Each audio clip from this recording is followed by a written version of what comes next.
A reading from the Holy Gospel according to Matthew. On one occasion, Jesus said to his disciples, "You are the salt of the earth.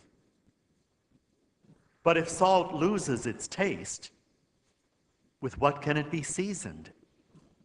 It is no longer good for anything but to be thrown out and trampled underfoot. You are the light of the world. Now a city set on a mountain cannot be hidden, nor do people light a lamp and then put it under a bushel basket. No, it is set on a lampstand, where it gives light to all in the house. Just so, your light must shine before others, so that they may see your good deeds and glorify your heavenly Father." The Gospel of the Lord. Praise to you, Lord Jesus Christ.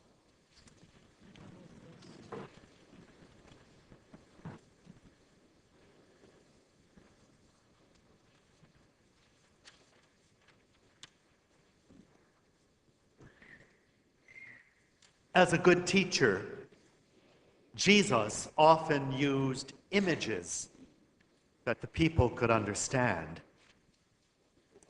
We see this, for example, happening in today's gospel as Jesus speaks about salt and light. Now, salt in the time of Jesus was a very, very important substance. It was really the only way they had to flavor their food.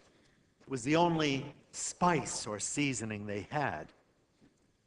And of course, without refrigeration, it was the only way they had to preserve food, by salting it. I think the image of salt has a less favorable impression in our society. Of course, communities have been using lots and lots of salt to keep the roads clear, but we know that that salt can be corrosive. It will have its effect on our cars and probably our grass.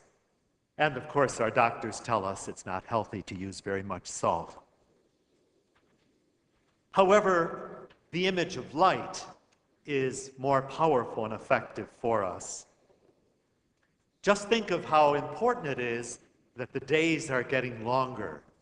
I'm sure you've noticed that. Despite the cold, it's a very important sign.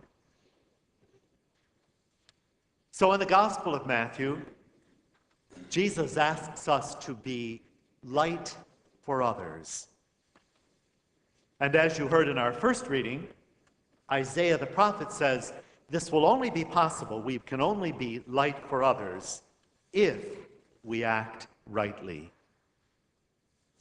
So if we just think about Jesus and maybe talk about Jesus, it's not going to be enough. We might as well put our light under a bushel basket. Isaiah tells us exactly what we have to do.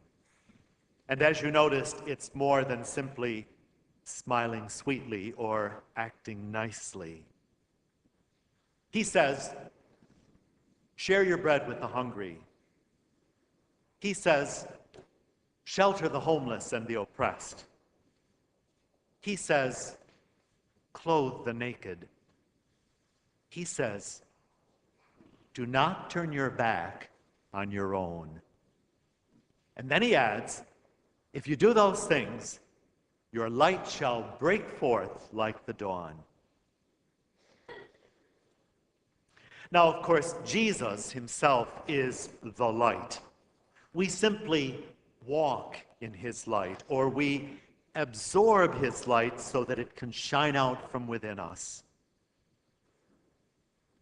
You know, sometimes we experience power failures, and so we need emergency generators.